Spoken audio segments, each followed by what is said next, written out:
I have never in my life been bombarded with so many questions about my hair, and I honestly can't even say I blame you guys because it looks pretty freaking great. In today's video, I'm going to be spilling all the tea about my hair, including how I cut it, how I color it, how I get my hair to look like this with actually a no heat curls method, the products I use, and kind of my hair transformation over the years. There's going to be timestamps for everything, so if you want to skip around, feel free. The first thing that really made a difference to my hair was figuring out how to give myself this no heat blowout. This is what it looks like. I am freaking obsessed, and it's actually so easy to do. I know a lot of Indians naturally have beautiful, smooth, frizz-free hair, but that's not me and that's not my family. I have around 2B to 2C hair, and this does a great job at taming out all this frizz, smoothing it out, and also giving it tons of body and texture in the right places. This is basically all you need. These are just some rolled up t-shirts. This is what it looks like if you roll up one t-shirt. I roll it up really tight, and I just have these little hair elastics to hold it together. And you can also do it with two t-shirts, and this is what it looks like. All I do at night is I take my little tear t-shirt, I put it together, I tie it together with a scrunchie to get a little hair donut. I put this on the top of my head, and I wrap it around. The technique here is crucial. I've literally been perfecting this method for like 5 years, and now I can get it to a point where it literally looks better than if I were to use heat on it or even get it styled at the salon. So all you do is you place this hair donut on the top of your head, and you start taking triangular sections all around your head. You wrap it around till you have just a little bit of hair left, and then you grab a new triangular section of hair, take your little section, combine it with the new section, and start wrapping. You do that all the way till the end where you just have one little section of hair left, and all you do is you bobby pin it on one side, and then you start again on the other side. I do this in a middle part because that's how I like to have my hair styled, but you can also do this in a side part. You just want to make sure that this front part lines up with your parting. There's a couple techniques and tips to ensure that this is going to turn out absolutely perfect even on your first try. The first thing to consider is the size of your hair donut. You can kind of think of this like a curling iron barrel. The bigger it is, the looser your waves are going to be. For me, this 2-inch size gives me basically straight hair with a very slight bevel at the end, which I love.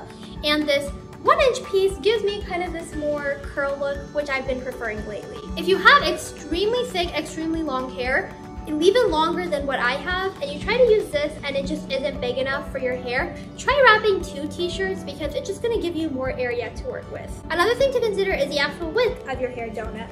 So if it gets too large like this and it's sitting on your head kind of like a headband, what actually happens is you're pressing the top of your hair down, and it's going to be really flat when you take it out in the morning. I used to do this, and I also found that I had a little crease at the top of my head, which I absolutely couldn't stand. The key to this is making your hair donut small enough so that when you put it on the top of your head, it's not coming down and it's not really pressing your hair. Also, again, you want to be taking triangular sections. So you want to be grabbing pieces all the way from the back to the front at a triangle and wrapping that whole thing around. This again gives you tons of volume because you're basically directing all the hair forward and then up. So it literally just looks stunning. If you already have straight, smooth hair, you're not going to have a lot of issues with this. But if you're someone who does have more wavy or coarse hair, you want to make sure that you're using a brush or fine-tooth combs and really pulling your hair super taut to ensure that you're actually getting rid of all the frizz and all the natural waves as you're wrapping it around. If you're wrapping it around and your hair is still frizzy and you can still see the waves, that's how it's going to dry. Speaking of, how dry or wet should your hair be? A lot of this depends on your hair's natural texture and the look that you're going for. I really like this kind of loose, blown out look, so I don't like my hair to be that wet. I also don't mind keeping some of the frizz and the natural body of my hair. I don't need my hair to look super shiny and silky. I actually prefer this kind of more, I don't know, I like to call it like a little bit more undone. This is a look I prefer, so I don't wet my hair too much. But if you want it to be really frizz-free and just really chic and shiny, you want to dampen it a little bit more. Also, the more you dampen it, the longer it's going to take to dry. You really don't want to remove this unless you're 100% dry, because what'll happen is it's going to look good for like the 2 minutes you take it out, but as your hair starts to dry, it's going to revert back to its natural texture and it's just not going to look very good in the end. I just leave it in overnight, and the next morning I remove the bobby pins and that scrunchie in the middle, and I just unroll it. It shouldn't really knot itself or tangle. It should kind of just flow down, and I just kind of flip it upside down and shake it out a little bit and then flip it back, and it's all done.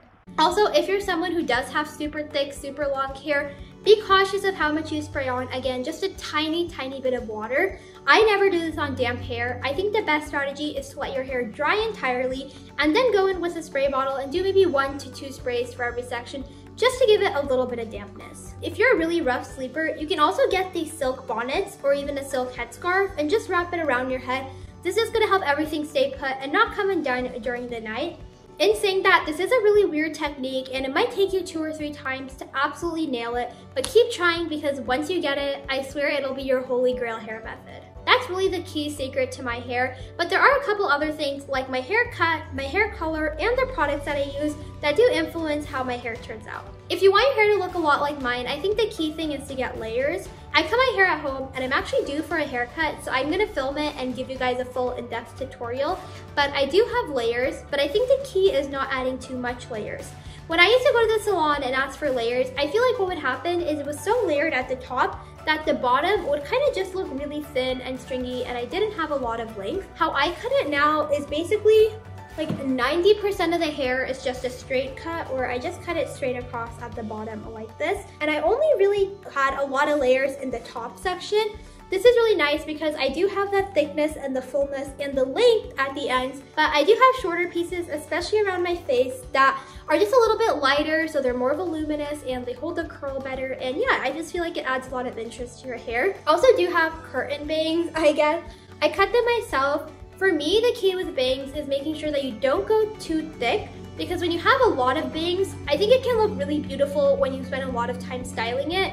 But if you're someone who doesn't like spending a ton of time on their hair, when you have the super thick bangs, I just had a hard time getting them to lay properly. So I just have a super thin layer, and you also want to cut it at a really steep angle. So you really don't have that many short pieces. The majority of your pieces are pretty long.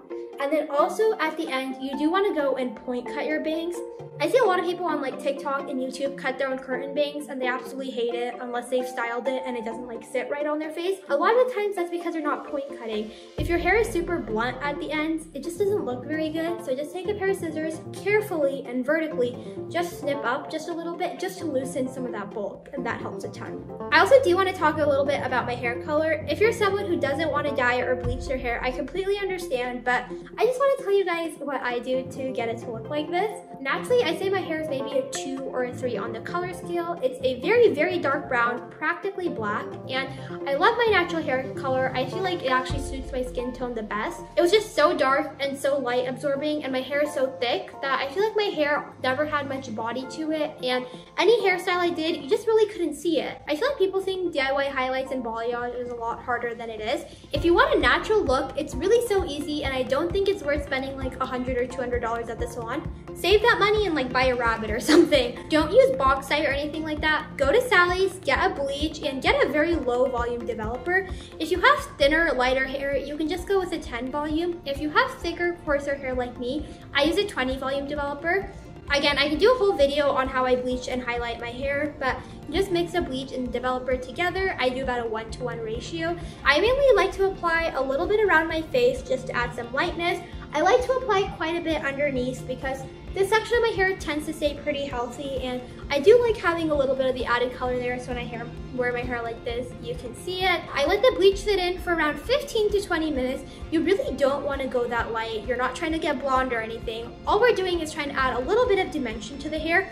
Also, paper thin sections. The worst thing you want is to be done with your hair and just have chunks of pieces that are like an orange brown color. Once you do that, you can either leave it, especially if you have virgin hair and you're using a high quality bleach. Most bleaches are already like tonal, where they have a little bit of blue tones to cancel out the orange, so it's really not going to look that brassy. And if you like the color that you're left with, you can just leave it. That's how I used to do my hair for most of the time. But I went a little crazy. I had a lot of blonde highlights in there one time. So now what I prefer to do is to go in with a demi-permanent color. When you're bleaching the hair, you're removing darkness. So you kind of have a lighter canvas and you can add whatever color you want on top of it. I chose to go over it with this 6N color. I know my hair is not a level 6 when it was lightened, but I go in with the Wella Color Charm Demi-Permanent color. I don't like using permanent color in my hair because it's a little damaging and I like being able to change it often. Semi-permanent is also good. It's just a little bit too short term for what I like, so I really like Demi-Permanent. For my hair color currently, I went over it with the 6N color. The Wella Color Charm line runs really dark. So the darkest I do on my hair is like a 4. I actually have a 4 up here on some of my roots. And I usually do a 6 throughout the ends. And that gives me kind of this dark brown color. The colors do fade the more you wash them, which is the point of a demi-permanent color. The only way you can make your hair lighter is with bleach, but you can make it darker and get like a faux highlights look. So for that, just find your natural hair color and go 1 to 2 shades darker. I prefer demi-permanent color over permanent, and then just get the appropriate developer that goes with your color. I have a TikTok that's more in depth. Basically, just follow the instructions of the color, mix it together, section out pieces of hair that you're not going to color, and those will kind of be your highlights. And then everything else just do with the dark dye, and that's how you're going to get your faux highlights. And just how you do paper thin sections if you're going to do real highlights, section off paper thin pieces, dye the rest of it dark, and you'll have faux highlights. Now for what hair products I actually use. My little grapeseed oil thing has basically went viral on TikTok, but this is what I use. It's literally just grapeseed oil that you can buy like at Walmart for cooking. It's like $3 for this huge bottle. It's not very expensive. And how I use this is I just apply this on my hair before I wash it. I like to apply it a couple of hours in advance and let it soak in. I wash my hair twice a week, so ideally I try to do this every time before I wash my hair, so also twice a week. But more realistically, it ends up being like once a week, which has also helped a ton. A lot of people ask why I use grapeseed oil and if they have to use grapeseed oil specifically. So grapeseed oil, not only is it super thin, it's also odorless and it's clear and it actually washes out of your hair. So yes, you can use other oils. I sometimes use coconut oil, I sometimes use olive oil, and I used to use avocado as well, I think. Yeah, I just use normal cooking oils, like what my parents buy to cook. I just put those in my hair because grapeseed is the only oil that actually washes out of my hair and I can apply consistently without just having thick residue on my hair. I know a lot of Indians are obsessed with coconut oil, but I just found that it's so thick. I think there's actually research that shows that it can't really permeate that deep into the hair follicle. And also, again, because it's so thick, it always just left a residue on my hair. And I like really voluminous, really big, kind of frizzy, I guess, hair. And it's hard to get that with coconut oil. I also have started using rice water treatment just for a couple of months. I haven't noticed a huge difference, but if I do, I'll definitely update you guys on that. I'm really lazy, so all I do is I put a little bit of rice, put some water. I don't even wash out the rice. And I let it sit like that for a couple of hours, and then I just use it on my hair to rinse it out. Again, I haven't really noticed a big difference, but I see so many people swearing by it, so I thought I'd give it a chance. I don't really use any hair products besides shampoo and conditioner.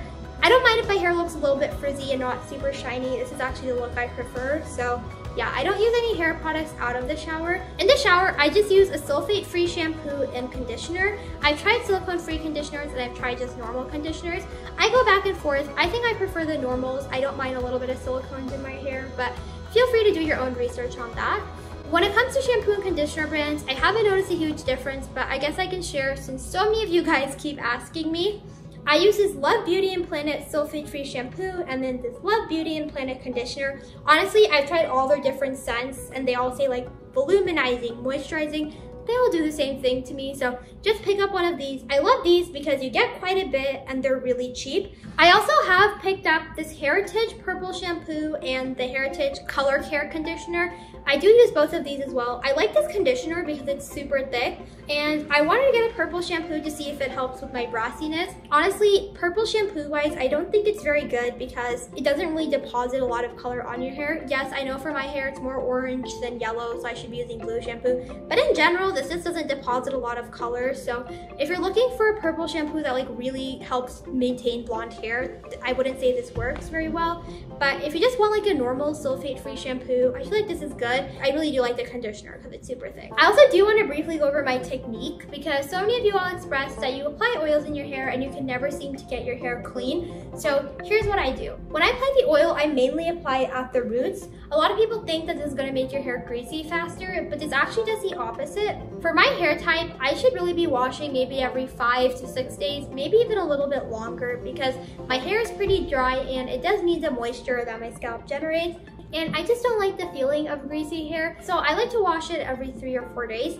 The issue is that my hair isn't really greasy when I wash it, and when you keep consistently doing that, your scalp basically goes into overdrive because your hair isn't that greasy, you wash it, and then your body thinks, oh my god, we've stripped away all the oils, next time I need to produce more oil. I was in a cycle where I was basically washing my hair every day, and it still looked terrible because I would wash it, by the end of the day, it was already greasy at the roots, and the ends were super dry and brittle, and again, I'd have to shampoo and condition it again, and it was just not a good thing. So really try applying the oil first, letting it soak, trick your scalp into thinking that it's really nourished, and then you can wash it out. I also like applying just at the roots rather than all over your hair, because when you apply just at the roots, it's so much easier to get out. I don't like applying shampoo to the ends of my hair because these guys don't really get a lot of natural oils, and I want them to hold on to anything that they have.